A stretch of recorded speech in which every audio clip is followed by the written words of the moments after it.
Okay, so we're going to call this meeting to order. It is August 3rd, 5:30. It's the Committee of Adjustments.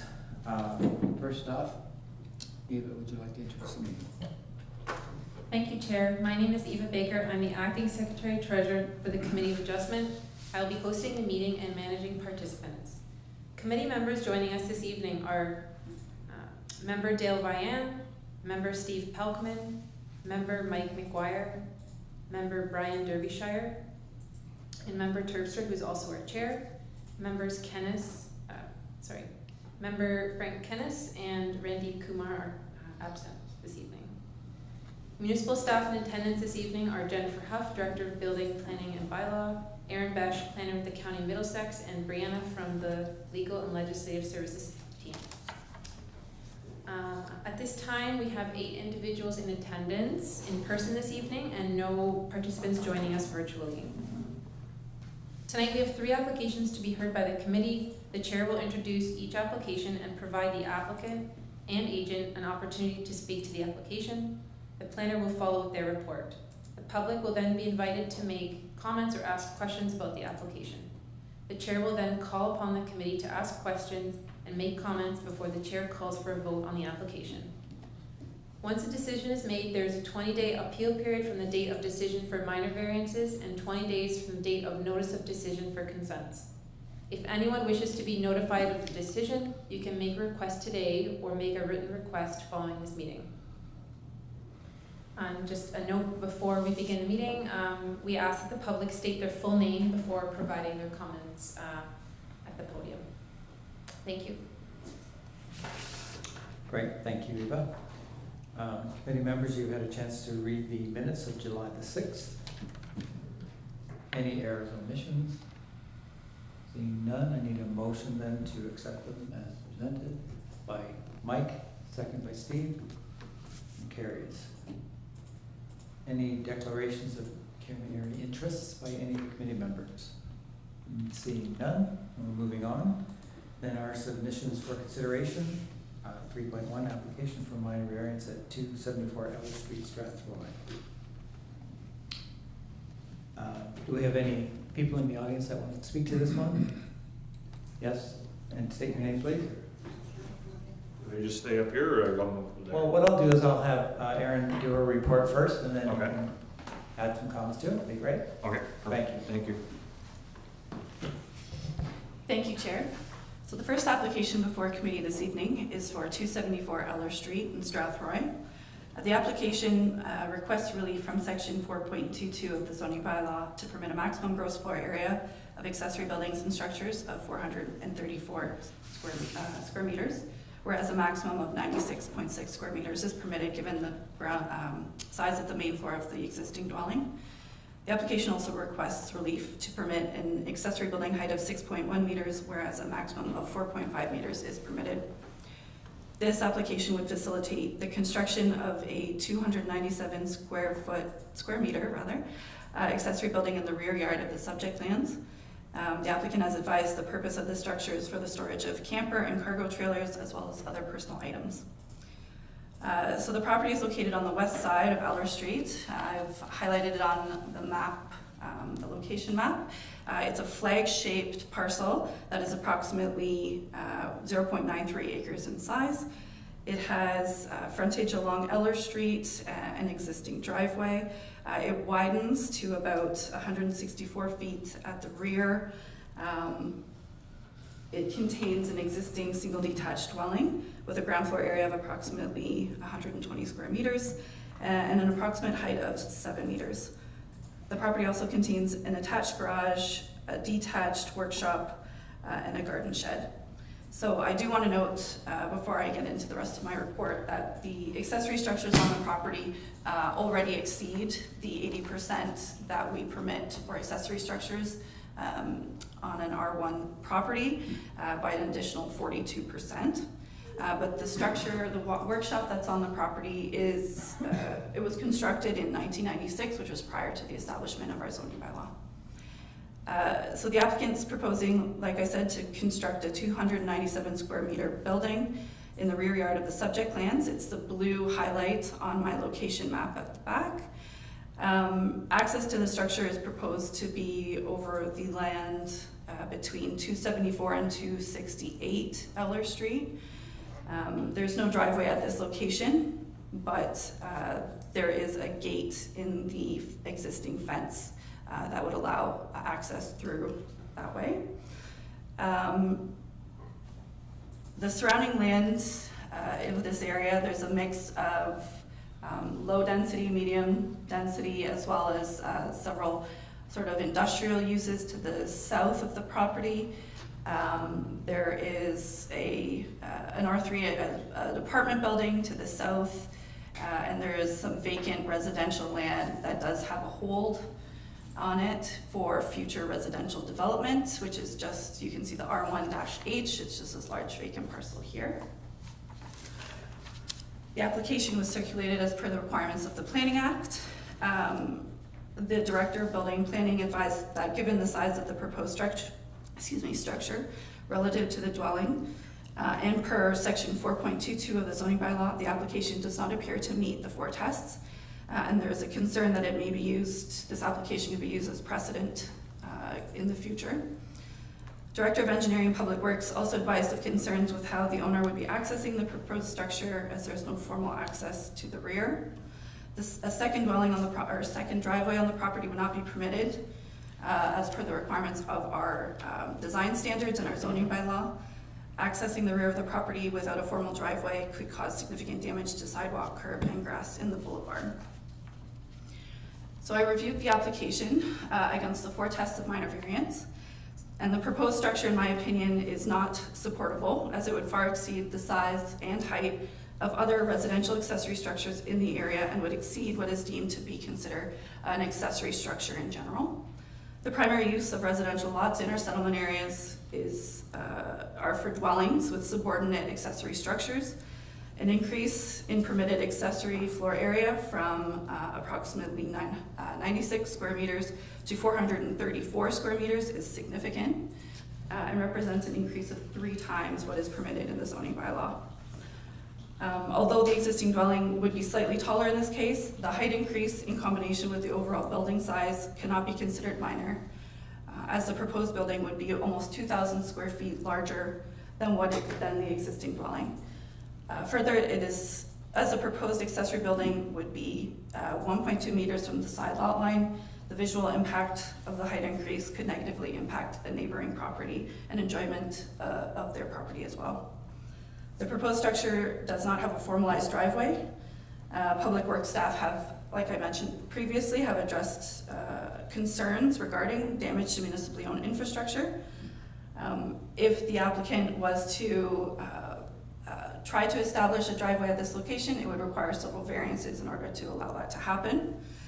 And I do recognize that the subject lands are larger than many properties in the surrounding area, but the official plan does identify Eller Street as residential designation, which should be held to the same standards as other residential lots. My opinion is that despite several mixed uses in the neighborhood, the character is predominantly residential, and a structure of this size would not be keeping with the character of this area. One further thing to mention is the intent of restricting floor area and height for residential accessory structures is to ensure they remain visually subordinate to the dwelling, and the use remains accessory to the primary dwelling use on the property. So my opinion is that an increase of 350% does not maintain the intent of the zoning bylaw, as the accessory structure would far exceed the size of the dwelling itself and would make the proposed building the primary structure on the property. The question has been asked how we prevent, or how do we try to ensure that we don't have large accessory structures being used for things that are not permitted in our zoning bylaw. You know, things like that do have bylaw enforcement concerns and potential in the future. So this is, you know, potentially one way that we can try to limit that concern. So my recommendation this evening is denial of the application. Thank you, Chair. Great. Thank you, Marion. Now I understand, are you the owner of the property that would like to speak to it? Yes, please.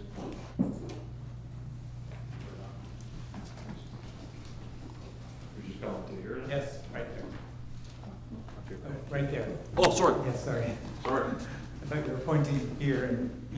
Sorry about that. Yeah, so the whole plan of the proposed building is strictly personal. I have a couple of cargo trailers right now. I want to get them out of the elements and store it out of the weather so they can eventually last a lot longer. We've been talking about buying a camper trailer, but I don't want to buy any more trailers or anything else and to have them stay outside to deteriorate and or clutter my backyard for my neighbors to see that. So ideally, I like to get everything inside, out of the weather, keep my grass, all my yard looking clean to have a presentable yard. We measured it out front. We have 23 feet from the flower beds to the bell box in front of our yard. If we eliminate our pine tree, so we can eliminate, or we can go from our laneway and it'll be like an S curve. We go in front of the house, which is 17 feet from the laneway to our access point to the side of the house where the gate is. So we would have 23 feet wide, cross over 17 feet of our front of our house, down 18 feet wide, laying down the side of the house to access the backyard. You get in the backyard, we don't have to go over any other existing sidewalks. We will go over the existing sidewalks that we are currently driving over with our vehicles now. So we shouldn't compromise any structural damage to any sidewalks, any curbs or anything else. We are, with this accessory building, we will be only using 12% of our lot. So we would still have 88% of green space. Minus the house, we would have 85% of green space around our property left, which is, I think, a significant amount of green space left around for our kids to enjoy and everything else. The current shop is not, like it's too low to make adjustments to that, to accommodate trailers. So I think that's not even. It's not feasible, That's not feasible. to jack the shop up currently and to expand it because it's too short height-wise and too narrow. It's only 24 feet now. My cargo trailer is 24 feet as of right now, and a camper trailer, we don't know what we're gonna get into, so I wanna allow for the highest possible. If we wanna get an okay camper, I wanna be able to get it in. I don't wanna build something that I can't get in, like I can't get something into, right? I wanna build it I wanna build for the future, not for present. I want something that I wanna be able to use and enjoy, and my neighbors are gonna, have something nice to look at. I don't want all these trailers sitting, I don't want lawnmower sitting out, I don't want my lawnmower trailers, my roller, all that stuff. I don't want it sitting outside. Tired of things sitting out, a lot of bigger property to enjoy it and to have it. I want it personal. I want to just put all my personal belongings. I'm not gonna use it for commercial. I have no reason. I work downtown, been there 19 years working for a mom and pop shop. And yeah, I have no reason to start a commercial business or anything. Like I want to enjoy my green space, and I want my family to enjoy it with me, and I want to be able to potentially have a trailer that we can all go out on family trips and everything else. But I don't want it sitting outside. I don't want my front yard because there's a bylaw with all that stuff. I want to be able to get in the backyard, like I tend to do. So. And I think when it comes to like the surrounding properties, we are bordered by very mature trees that far exceed the height of the proposed shed. So as far as like sightline goes, I don't think that it should look out of turn for anybody because there are very few people would probably even be able to see it. Yeah, visually, there's a pine tree there now. From the roadway, you might not even see the shop from the road. Yes, the neighbor to the south will see it, but they're not bothered by it. There's trees that are to the west of us that compromise our view to anywhere else. I don't think at the end of the day, it will compromise much to anybody else. Plan on putting downspouts, all that stuff, so I don't have water problems. I can make the backside, if our neighbors want something different to make it more appealing, we can work with that to make it more appealing to them if that's something that bothers them. I don't think it will. I think they'd rather have that. And there is a 6-foot fence there as well. So we've already got a privacy fence there to begin with and some mature trees there too that we will tend to leave if we possibly could. And I think it's probably important to note that the only utility we intend on putting back to the shop is hydro. There's zero intention to put any other like utilities attached to the shop. Right, and we only need 1 or 2 lights, just enough to park a trailer in there safely and not damage anything, right? We don't need it bright as like a mall or whatever, I just need a couple lights to be able to park my stuff in there, to see what's going on, and that's it. Okay, thank you very much for that You're welcome. presentation. Thank you. And I'll go to committee members for, oh, got another question in the back. Can I get you to state your name? Yes, I'm Don Wellington of 268 Eller Street, next door neighbors to Jeff and Katie here, and we have no objections whatsoever to this proposal. We are the neighbors, we're going to see it if there's a sight line, but where we're situated with the trees that are there, we have no objections whatsoever, and with the lot size he has, I don't understand why this can't go forward. Thank you. Good, thank you.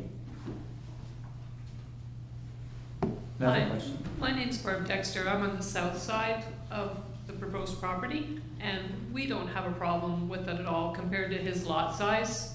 He's got a huge lot, and it doesn't interfere with the backyard of our house at all.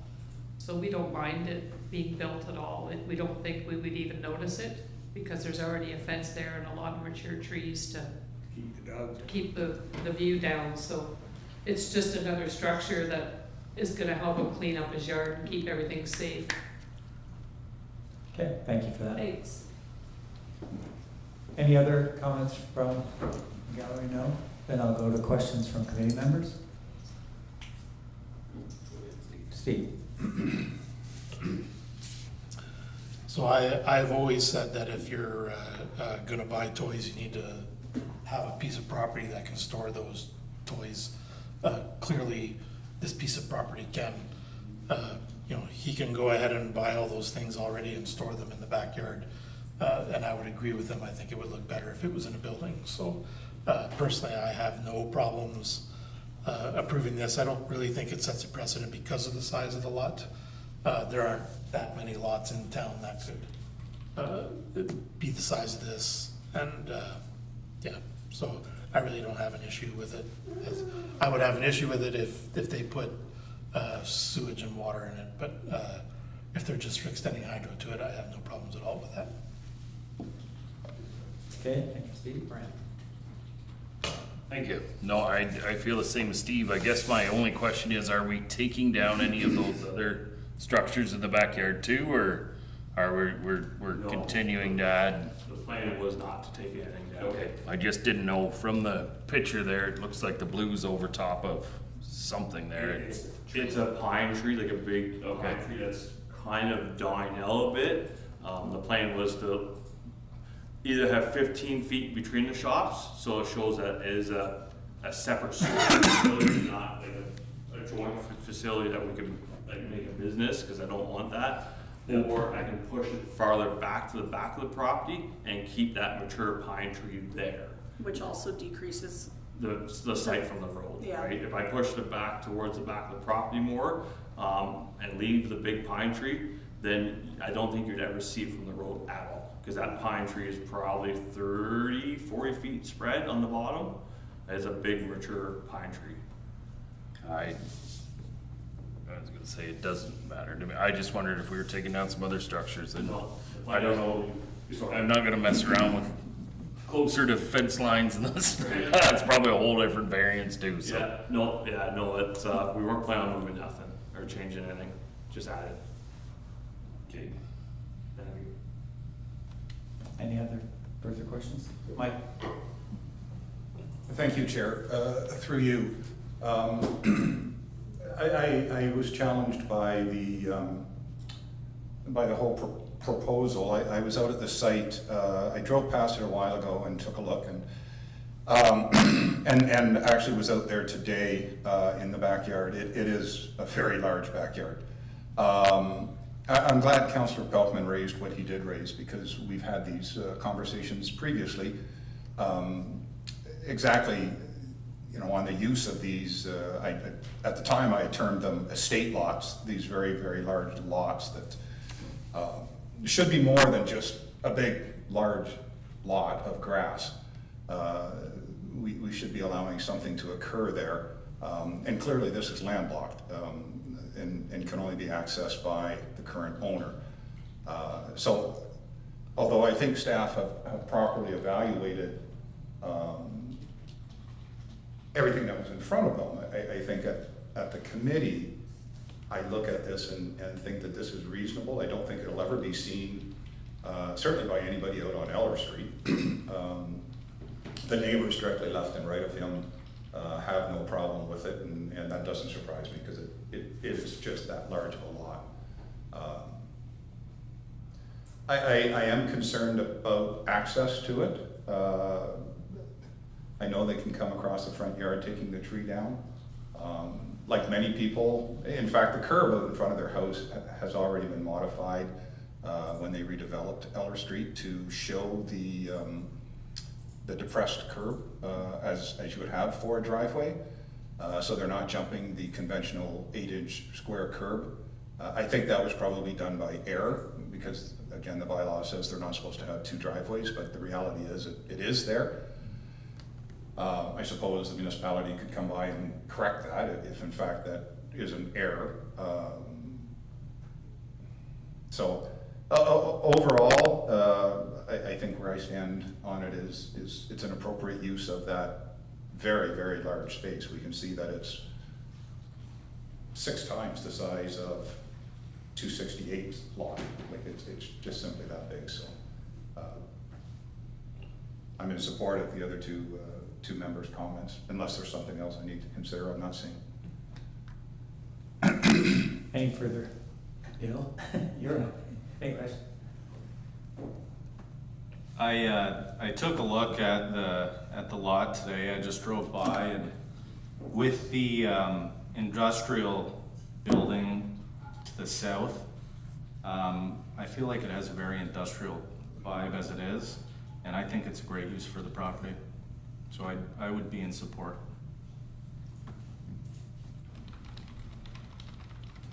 Then, any further questions anywhere? Then I am open for a motion. Motion, Mike? I'll make a motion that I'll make the motion then that we approve the application. What I would then be interested in is, if we were to do that, generally speaking, we have conditions attached. And of course, there aren't any because I don't believe there are. Because perhaps that wasn't anticipated, or the report wasn't developed for that type of thing. So to that regards, although my motion is to accept it, if it needs to go back for proper recommendations, or if staff want to speak to that, I'd be interested. We may need a seconder. Aaron, can I go back to you for that?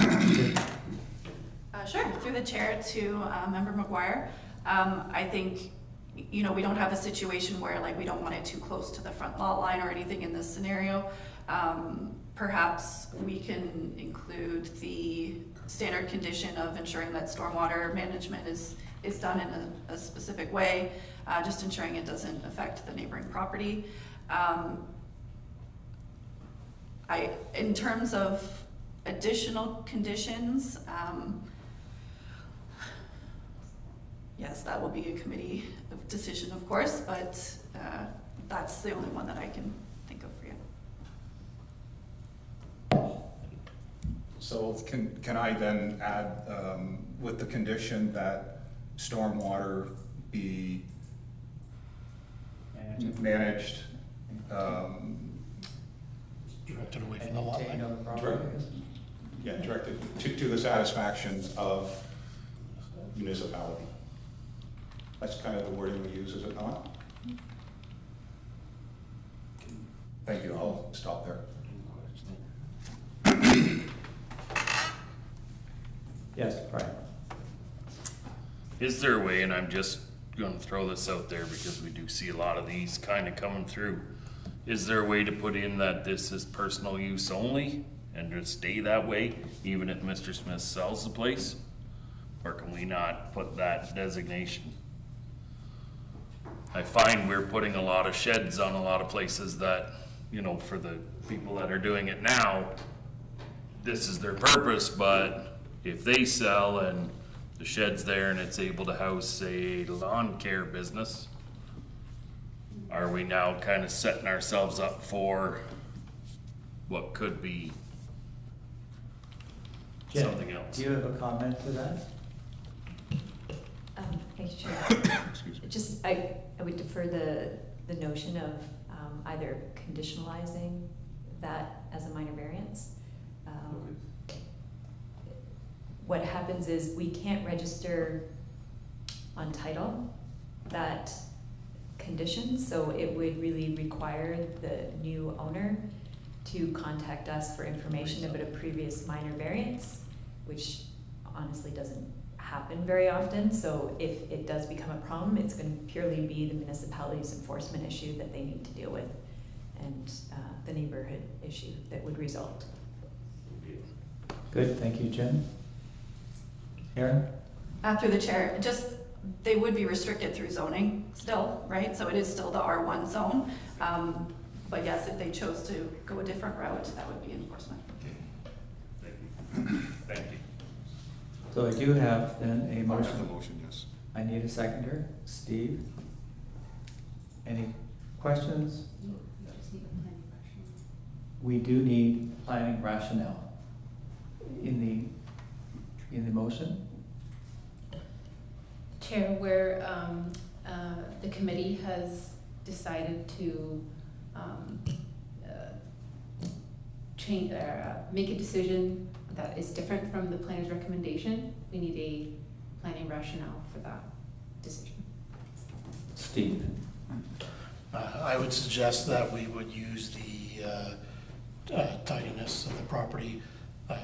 All of those vehicles, except for one of them, are there already, and are, there was clearly evidence on the front lawn of them driving the stuff back and forth. Yes, I was there too till I got chased away by a neighbor. Just kidding. But it's in existence, and this would make the property more tidy, and that would be my planning rationale. Jen has a comment. Sorry, through the chair to the committee members. So just in terms of planning rationale, all of our minor variances are evaluated relative to the 4 tests of the Planning Act. So is it minor? Is it appropriate development for the property? I'll change Does that. it meet zoning, et cetera, et cetera? So we would want some words to that effect. Certainly with the size and scope of the buildings around it, given that there's an apartment building to the southwest. Yeah. And then 2 industrial buildings within close proximity. The height and size of the building is certainly not, in comparison to the structures around it, it's still, in my mind, minor in visual and minor in lot coverage, even though it is larger than the house. Does that satisfy that? Good, excellent, thank you. So then we do need a vote on approval of this motion. You're voting? Yes, then it is approved.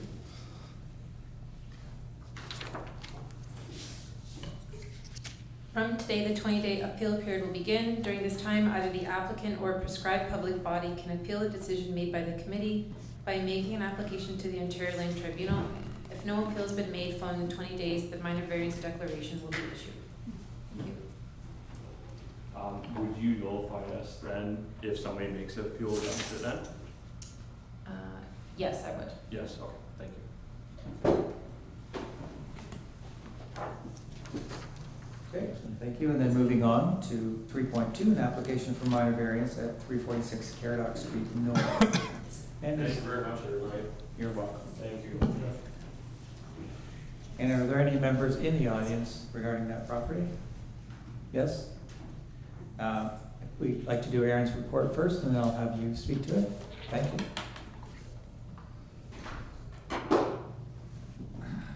Thank you, Chair. I'm just having some technical difficulties. I got kicked off the network, so just getting my location map now.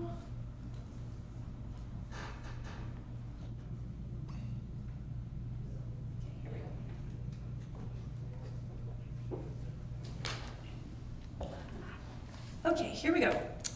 So the next application before committee this evening is for 346 Caradoc Street North here in Strathroy.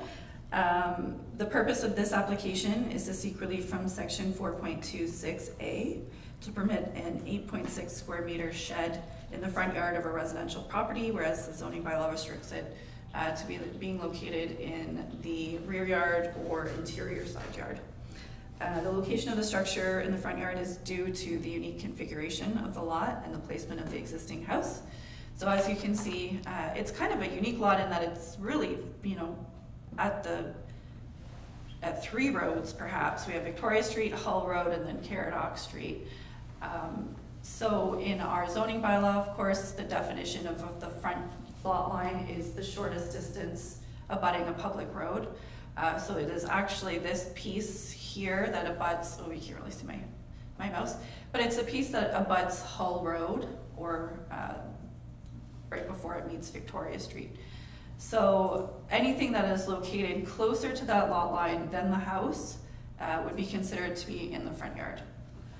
So while logistically in the side yard, we're technically in the front yard.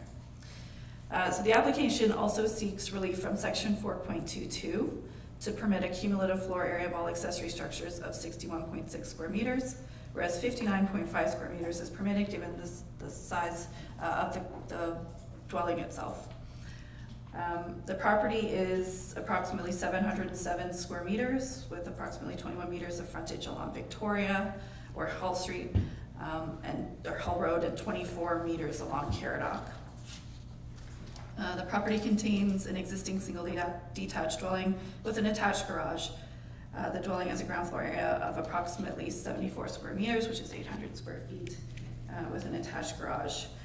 Total lot coverage with the additional shed would be about 20% for the total lot.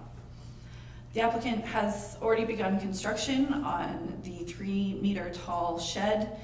It does not require a building permit as it is under the required size of 14.9 square meters or 160 square feet. However, it was brought to our attention that the shed was being constructed in what is technically the front yard. That is why the applicant is here this evening for a minor variance. The applicant has advised that due to the existing deck and other items, the shed is unable to be located in the actual rear yard. Must be constructed in what is technically the front yard. If you did a site visit, the shed was originally being constructed adjacent to Hull Road, but the area that I have highlighted on my location map in blue, it will be the final resting place, or the actual location of the shed itself, which is about 7.3 meters from the front lot line. The application was circulated. There was no concerns from building and planning, as long as, of course, stormwater is directed away from the neighboring lot with either grading or the installation of eaves and trough or some other. Director of Engineering and Public Works had no concerns. The county engineer also advised of no concerns, and his view is primarily due to sight lines and ensuring the safety of that intersection. And he, like I said, did not have a concern. And the St. Clair Region Conservation Authority also advised of no concerns. So I did evaluate the application based on the 4 tests. It represents an approximate increase for accessory structures of 4%, which is very minor in my opinion. The location in the front yard, again, is sort of a technical issue versus, is it going to cause any impact on the adjacent property or the right-of-way, and I deem that it, or of the opinion that it doesn't. So my recommendation this evening is approval subject to 2 conditions. One, that stormwater is directed away from the lot line by grading or the installation of eaves and trough, and that the shed be located a minimum of 7 meters from the front lot line. And that's just to ensure that it remains relatively in the area that was applied for. Thank you. Thank you, Graham. And it's James, is it? Yeah. Any comments to add yourself? I just wanted to comment that I will be putting east trough on it to control the water flow on it. Yep. I don't want it dripping everywhere. So, Good, good, thank you. that's it. And committee members, any questions? Mike? Just one, if I could, through you, Chair. The location where it currently sits here, is the applicant satisfied with that? Does that work for him? It looks like it's kind of squished in there, so I'm just asking if. James? Yeah, I'm satisfied with that. That's actually originally where I wanted to put it, but where it is now is just kind of the way it worked out because I was using the leftover construction materials from projects that I've done to build it, so it just happened to be there. So what we're gonna do is put patio stone floor on it. Then me and my crew is gonna come, we're gonna pick it up and just move it and set it down. Thank you. You've done some incredible work on the property. Yes. I've watched as you moved Yeah. along. Good job. Okay, any other questions or concerns? Brian? I just want to make a comment. I'm not too sure who reported it, but you would never guess Hall is the front of this place. First off. Second off, this seems like a waste of time and money, to be downright honest with you, through this whole process. And this isn't against staff at all. This is more just kind of one of those things that just doesn't make a lot of sense to me when I sit here in this chair. That's just my comment on it, and it's not against staff. This is just simply me looking at it from my point of view, as I call it, my hillbilly site. Okay, then I'll Thank call you. for a motion. Mike, again? Steve, seconds. Committee members, vote, and it's approved. Thank you. From today, the 20-day appeal period will begin. During this time, either the applicant or prescribed public body can appeal the decision made by the committee by making an application to the Ontario Land Tribunal. If no appeal has been made following 20 days, the minor variance declaration will be issued. Good, thank you, James. Thank you. Moving on then to 3.3, it's an application for minor variance, 8607 Glen Drive. And do we have someone in the audience? We do? Sure. And if we can have Aaron do a report, then I'll get back to you.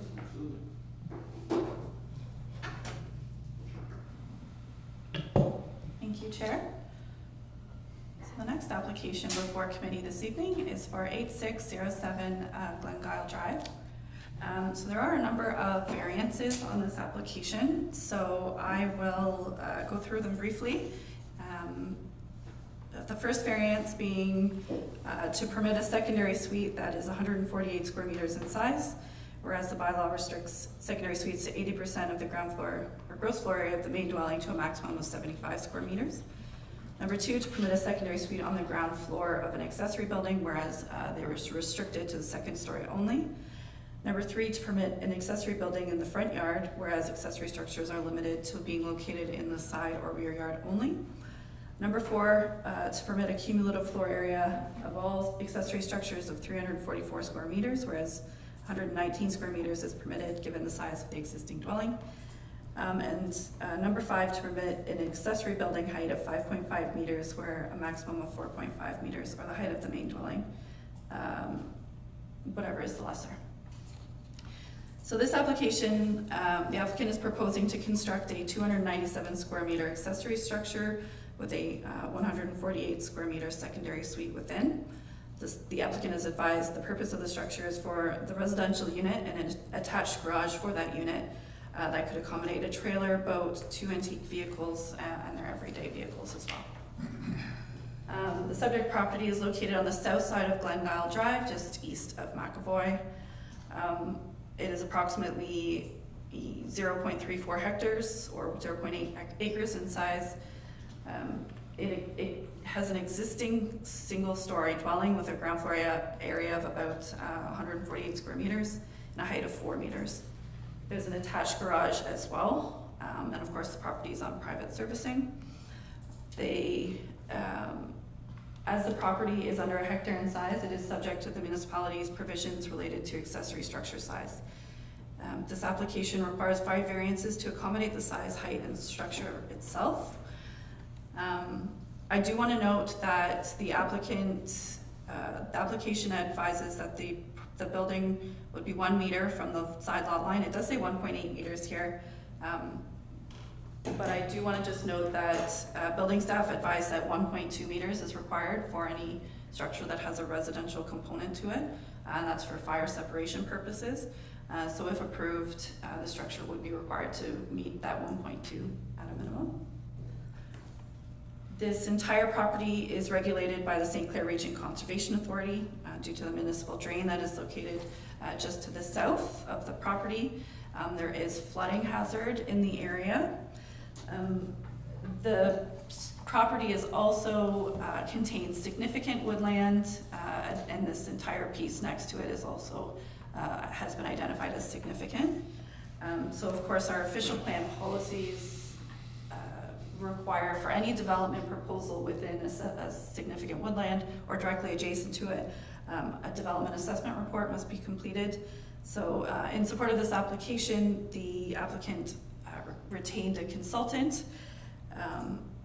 who went through the criteria of what is a significant woodland based on our Middlesex Natural Heritage System study. And they did determine that it is not significant and does not require a full DAR assessment. The application was circulated as per the requirements of the Planning Act. Director of Building and Planning advised that given the size of the proposed structure relative to the dwelling and to the zoning bylaw, the application does not meet the 4 tests and could be used as precedent for other applications. Director of Building, the St. Clair Region advised the subject lot contains areas of flooding which will require the structure itself to be flood-proof to 0.5 meters above the center line of Glengyle Drive, and a permit from the CA will be required prior to any development taking place. I did also receive, or the municipality received, a letter of concern from 8617 Glengyle Drive, the neighbor just to the sort of northeast. I did attach the full comments to my report, but to summarize their concerns, the size of the accessory structure itself and the residential unit, and the location of the structure being in the lowest lying part of the property directly adjacent to the shared property line. They also are concerned there will be water runoff onto their property, adding to an area that already has drainage concerns. They included with their letter a photo of, I believe it's past spring, of flooding in this exact area. So the application was evaluated based on the 4 tests. And I do note that what is considered minor is not only based on numbers, but what is based on impact. An increase in permitted accessory floor area from 119 square meters to 344 is significant. It represents an increase of almost 3 times what is permitted in the zoning bylaw. The property itself is less than an acre in size, and the accessory structure represents 9% lot coverage. For comparison, the dwelling itself is 5% lot coverage. So with the height increase, the size increase, and the location of the structure closer to the front lot line than the main dwelling, I am of the opinion that in this combination it cannot be considered minor in nature. Further to this point, the secondary suite, the proposed size is roughly the same as the existing dwelling with a much larger attached garage. The zoning bylaw provisions require a secondary suite to be a maximum of 40% of the gross floor area of the main dwelling, to the maximum of 75 square meters, and the application proposes an increase of 100% to the gross floor area of the primary dwelling. It is double what is permitted in the zoning bylaw and would exceed the size of any accessory suite in an accessory building that has been approved by the municipality thus far. Although it's located in the agricultural area, the subject property is less than an acre in size and still subject to our agricultural small holdings accessory provisions.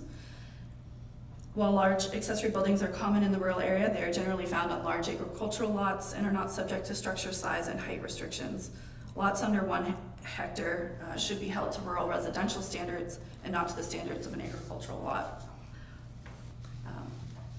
In regards to the secondary suite itself, the uses are permitted and encouraged and provide additional housing options in our rural area. However, the intent of these provisions are to allow for smaller residential units that are subordinate to the primary dwelling. The applicant is proposing a secondary suite that is the same size and layout as the primary dwelling, being a main floor residential and an attached garage. In regards to the Strathroy-Caradoc official plan, it states that secondary dwelling units may be located in a building accessory to a main residential use, subject to the provisions in the zoning bylaw. Staff are of the opinion that this policy is not being met, as the dwelling unit cannot be located, and it's very specific that it cannot be located on the primary, on the ground floor. It is the same size as the primary dwelling and cannot be considered secondary in nature. The proposed building would become the primary use of the lands and not accessory. One further note, the intent of restricting the floor area and height of accessory residential buildings is to ensure they remain visually subordinate to the dwelling and that the use remains accessory to the primary residential use of the property. This increase does not maintain the intent of the zoning bylaw. It would far exceed the dwelling itself, which would make the proposed building the primary structure. The intent of restricting floor area of secondary suites and locating them on the second story is to ensure the structure does not become a second dwelling on a property that may be severable in the future. Planning staff are of the opinion this provision is not maintained, as this would operate as a second dwelling, completely independent of the primary residential use. So it is for those reasons that my recommendation this evening is denial. Thank you. Thank you, Aaron, for your report. And our audience. What I'd like to start with is just, I'm Tim Mueller. Can I get you to come up to the microphone? Sure can. Thanks. I'm Tim Mueller. I'm Betty Mueller's son. My sister and brother-in-law are looking to build the secondary suite in the garage. The one thing I want to start with is just the location of the property being outside of town. It's not in town. I understand that's just, it's zoned as the A2, but it's just outside of town. It's a substantial piece of property. The reasons for for the proposal, or what we're trying to achieve here, is my mom's getting elderly, and we're trying to give support. She wants her independence, but we want somebody close. So that's kind of gives us the secondary suite for my mom to live in the building or in the main house, and put a secondary suite on the property.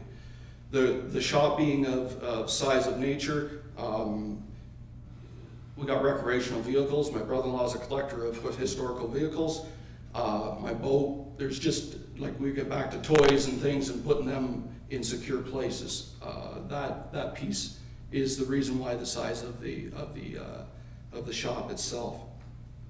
The piece that I want to add to is in 1972, when the house was built, they didn't build small homes, or they built small homes back then. They didn't build these hill homes that we have today.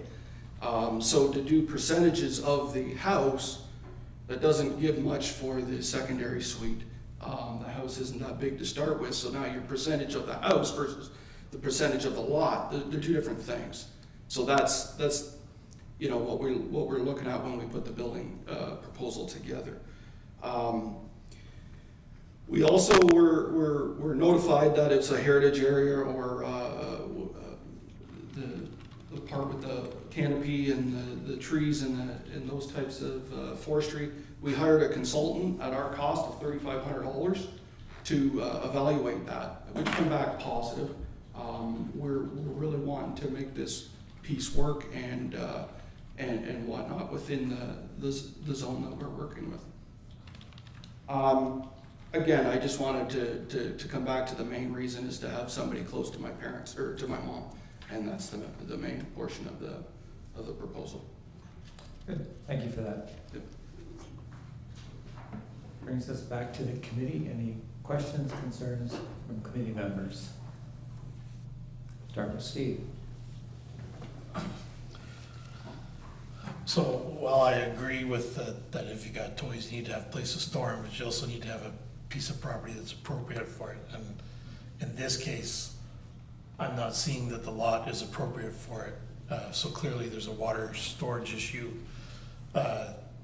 from the picture, but if I'm looking at it, you're basically building another house.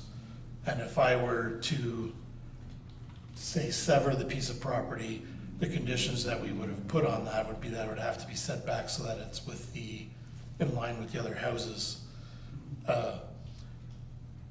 You know, the location of where they're trying to put it now, certainly if I was the neighbor, I would be a little upset with that too. Because again, when you shop for a piece of property, you're expecting a certain amount of things, and if I was buying in the country, I wouldn't expect to have a building put right next to me. That would obscure my sightline, you know, down the road and of the view that you have in the country. Because I feel that that's what it would do. If the structure could be attached to the house off the back with a exit of the garages off to the other side, so that it doesn't affect the neighboring property, I may be more in favor, but I don't know possibly how you could do that. It's a pretty big building you're trying to stick on a smaller lot than the previous one we had earlier tonight, and you've got drainage issues. So I can't see myself being in favor of this. Thank you, Steve. Any other questions from committee members? Mike.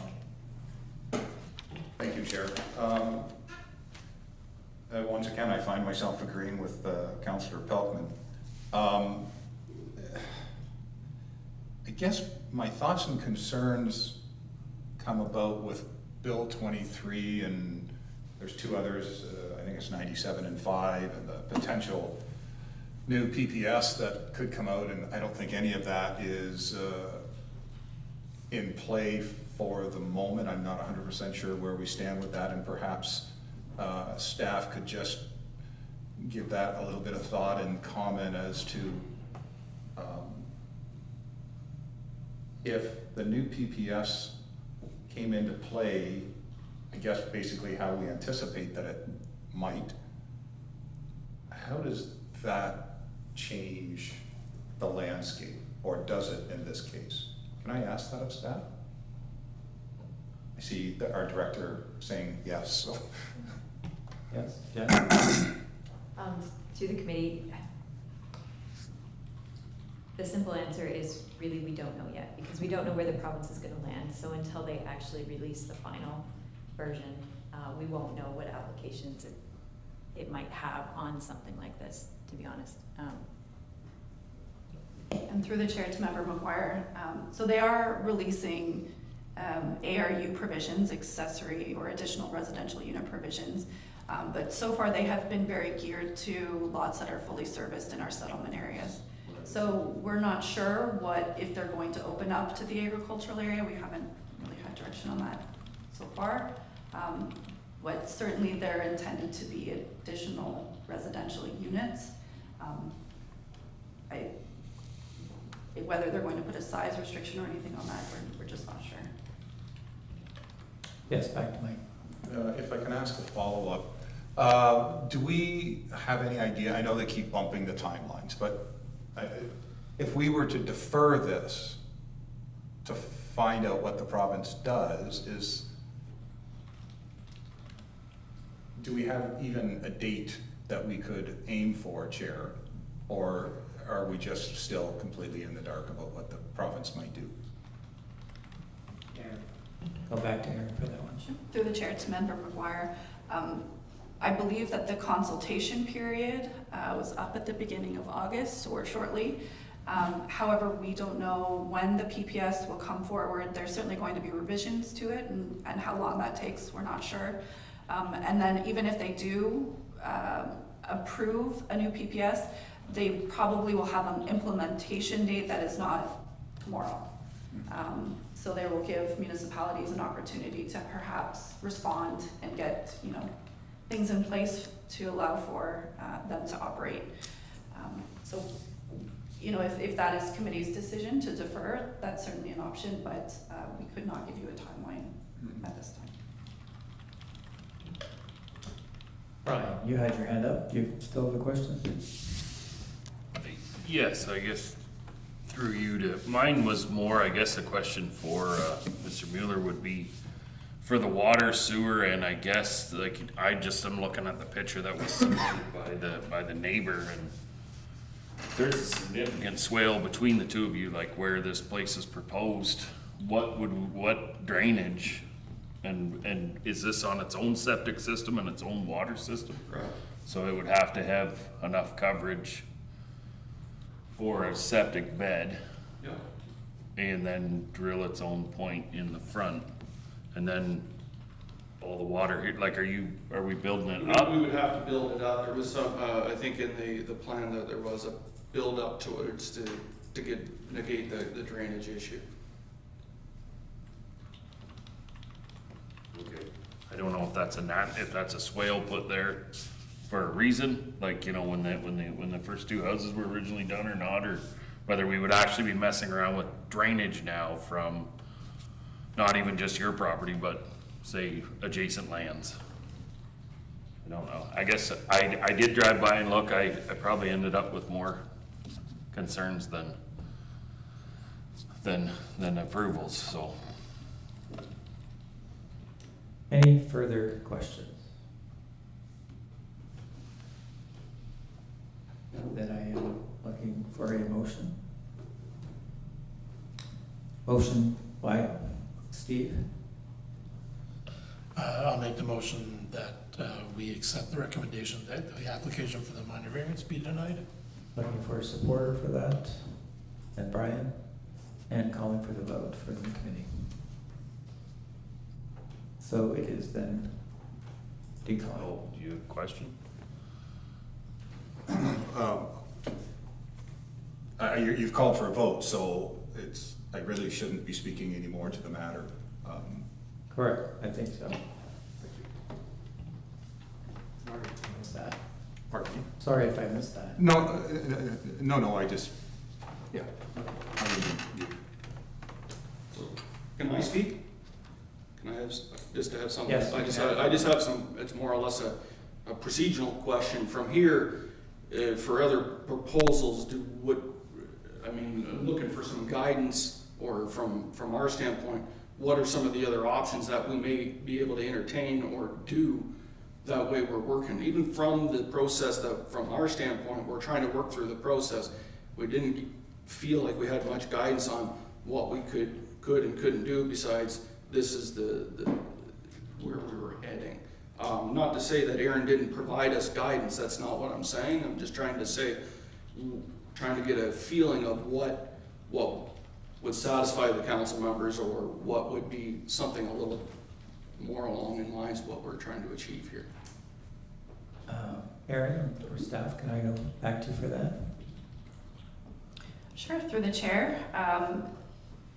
Certainly, it's difficult for me to provide an opinion without a proposal in front of myself. Typically, the process is that an application comes forward, or a proposal comes forward that is, somewhat fleshed out, and we are able to evaluate, what variances are required. I did advise the applicant, or the agent rather, that this wasn't supportable from a planning perspective, but certainly what is supportable, it's a little difficult to determine, or presuppose what committee's decisions would be. So I can certainly work with the applicant to come up with a plan that is more supportable from a planning perspective, but that is all that I can really offer. Yeah, so that is your answer. Fair. Okay, Thank you. thank you very much. You will have 20 days from notice of decision to appeal a decision made by the committee by making an application to the Ontario Land Tribunal.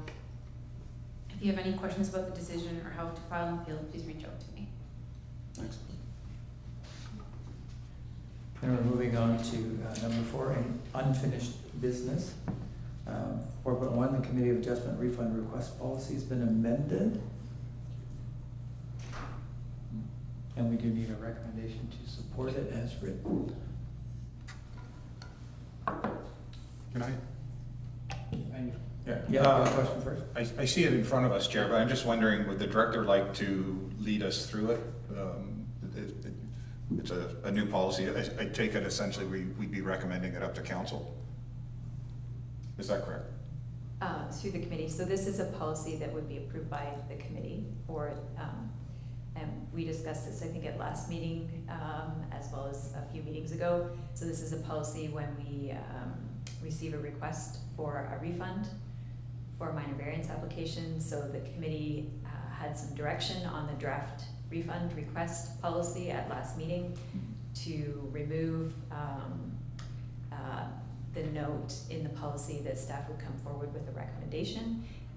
You had directed that you just wanted an information report on the refund request, as well as to clarify that there was an opportunity for someone to come to the committee if they didn't agree with the policy itself. So I'm just following up. I've modified the policy based on the direction that I received from the committee at last committee's meeting. I made those 2 amendments to the policy, and so I'm just looking for endorsement of that policy by the committee, and then that would allow staff to do refund requests administratively in many cases. Great, thanks for the clarity on that, Jen. Does the committee have any other questions on it, or are we ready for a recommendation? Steve? Yes, I do remember the discussion, and it was really a matter of that, if my understanding was correct, that previously there was no mechanism for a refund, so they had to come through this clunky process, even though the end result was all kind of understood that you know, there was probably going to be a refund given in certain instances. So these are those certain instances. So it's really just formalizing what we've already discussed in the past. So I'll make the motion that we approve the recommended policy for the Committee of Adjustment refund policy. Okay, I'm looking for a supporter. Brian? And a vote from the committee? And that's for any other inquiries by members? Any other business? One thing I just wanted to add, I did attend the conference in Niagara Falls in the spring. It was cool. There was a lot of stuff happening there. We were talking about building houses. The city of Hamilton saying, go ahead, put a second residence up. Excellent. Because they want to put a lot of new homes in the industrial area, or in the Hamilton area. So there's lots of changes coming on that. And yeah, we're going to see it, but you're right, it is in areas that has full service already there. And yes, the service cannot handle them all. If they actually did that, they couldn't handle it. But there's lots coming. They just want to build more homes faster. So we're going to see all that happen. But it was a very interesting conference. One of the things I did know, I met a lot of people on different committees of adjustments. Lots of them get paid a lot more, by the way, than what we did. Maybe I shouldn't have said that, but it's, I should bring that up, Mr. Deputy Mayor. We'll look at it. But it was very interesting meeting them, and how the folks all, you know, chatted with each other about what's happening, what the changes are going to happen in their areas. So it was very interesting. Any other business?